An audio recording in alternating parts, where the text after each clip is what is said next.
In this video, I'm going to show you how we prepare different seaweed specimens for looking at them under both the compound microscope and a dissecting microscope. And I'll show you two preparations. One is called a whole mount and the other is a cross section. So I have three seaweeds here that we're going to look at that you can see in the bowl. We've got one red alga here. This is the filamentous, Polysiphonia. And then we've got the little brown bladed Petalonia. And then we've got our thicker, highly dichotomously branched Fucus disticus, which is feeling pretty slimy right now. And so Fucus has these specialized structures at the end of the branches called receptacles, and dotting the receptacle are these conceptacles. Those are the chambers in which the reproductive structures are forming. So for both Petalonia and Fucus, we are going to be taking cross sections to look at the internal anatomy in these two brown seaweeds. And for Polysiphonia, because it is a filamentous seaweed that doesn't have many tissue layers like you would see in the parenchymatous Petalonia and Fucus, we're going to do a whole mount. So I'll do the whole mount first. So to prepare a whole mount just means to put the entire, to mount or to put on the slide, the entire alga. So I'm just going to use my forceps here to grab just a small section. I might use my finger for that. So you would just grab a few filaments.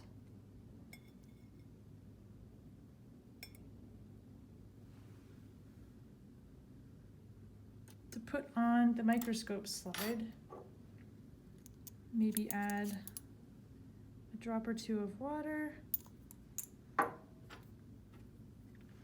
Use your forceps to spread your filaments apart so you can see them without them being bunched up and overlapping.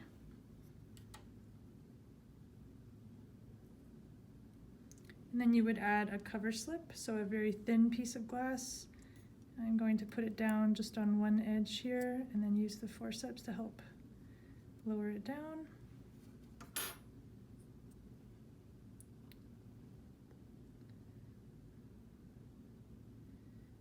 My phone doesn't want to focus on that, but that slide, there we go.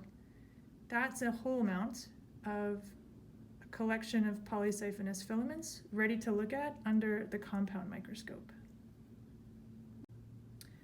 To show you how we prepare a cross section of a seaweed, I'm going to use Petalonia as the example. So I have a selection of mature. Petalonia is a small brown bladed seaweed, so it doesn't get much bigger than this or any bigger than this. So to prepare a cross section, I'm going to find a blade. Oh, here's one here. An entire blade. And put that onto my slide. So essentially what I've done now is I've whole mounted this entire Petalonia blade. You can see the very thin end is where the holdfast is. It's very tiny. And we've got this undifferentiated simple blade morphology. But I don't want a whole mount of Petalonia. I want to see the internal construction. I want to see the medulla and the cortex. So for that, I need to make a cross section, which is going to require me to make some thin cuts across the blade to cut it into thin sections. So for that, I'm going to put this under the dissecting scope and use a razor blade to make my thin cuts. And then from there, we'll move over to the compound microscope to get a look at the thin sections at higher magnification. Okay, so we have the Petalonia blade under the dissecting scope. It's the whole blade. We're looking down on the surface of the cortex. And now I'm going to make some cuts across the blade, making thin sections or transverse or cross sections. and attempting to get them in the right orientation that they basically fall over so that we can see both the cortex on either side of the blade and the medulla, or the middle, inside the blade. To do this, I'm going to use another glass slide. The Petallonia is sitting on a glass slide, so I'm not cutting the microscope stage. And this other glass slide I'm going to use as a straight edge to help guide the razor blade. So the trick here, or this is one of the tricks for making cross sections of seaweeds, is to angle your straight edge at about 45 degrees. You have a nice fresh razor blade, and you begin to make cuts along, following the edge of the guiding slide, and angling it down a little bit more as you go, which pushes the algae forward a little bit each time so that you can make thin sections as you make multiple cuts. I'm attempting to do this while looking through my camera, which is attached to the microscope, so we'll see how this goes. All right, so make the first cut, and then the idea is you're making these really thin cuts as you angle the blade. You try to do it many times. And the razor will scratch against the glass, which makes it dull very quickly. And usually you have to do this many times to get enough good sections that are also in the right orientation for you to be able to see the internal anatomy. So I would do that a bunch of times. I'm only going to do it just this once because I see at least one here that will work for this video.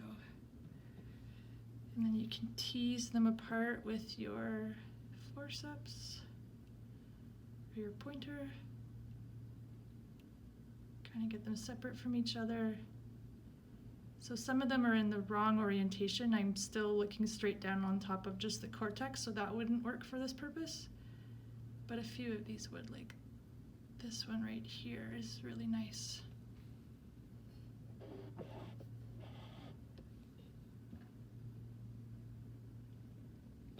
So you can see that this one here, there's my pointer.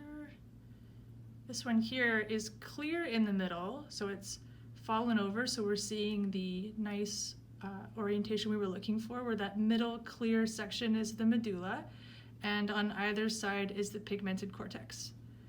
To get a look at these cell layers up close, I'm going to put a cover slip on top of these sections, and move over to the compound microscope so I can view this at higher magnification.